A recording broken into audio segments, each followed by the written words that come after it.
Agot, ito munang paliwanag ninyo dito sa napanood rin natin at nabalita nga na yung ibang mga produkto na carrots diyan sa inyong lugar, yung iba nga ay hindi lang baksak presyo, yung iba talaga nakitang itinatapon. Ano bang pangyayaring yun?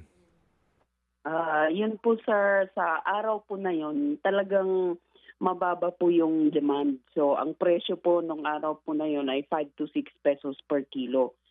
So yung mga buyer po, pag ganun po na ganun kababa yung presyo, usually pipiliin lang nila talaga yung first class, yung magandang maganda talaga kasi nga mura.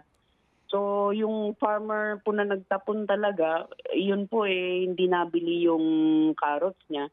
Kaya pinili na lang niyang itapon kasi pang 3 araw na yata na naka ano yun na kasi galing pa po siya ng NVAT dinala sa NVAT, hindi nabili doon, dinala sa La Trinidad at hindi rin nabili kaya binasura na lang po. Oh, Pero it's really unfortunate na yung time na yun na dinala niya dito sa La Trinidad, marami talagang supply sa araw na yun. Actually, marami pong mga hindi nabili sa araw na yun.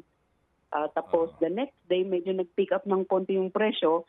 And then the third day, gumanda na yung presyo. Pero syempre dun sa mga first class lang.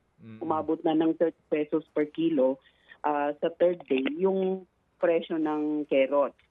op, So, nagtanong-tanong din po tayo sa mga buyer kung bakit kasi marami sa kanilang hindi nag-purchase. Ay sabi nila, marami daw carrots sa mga pamilihan sa Metro Manila, 30% of which are comprised of mga smuggled po na imported carrots.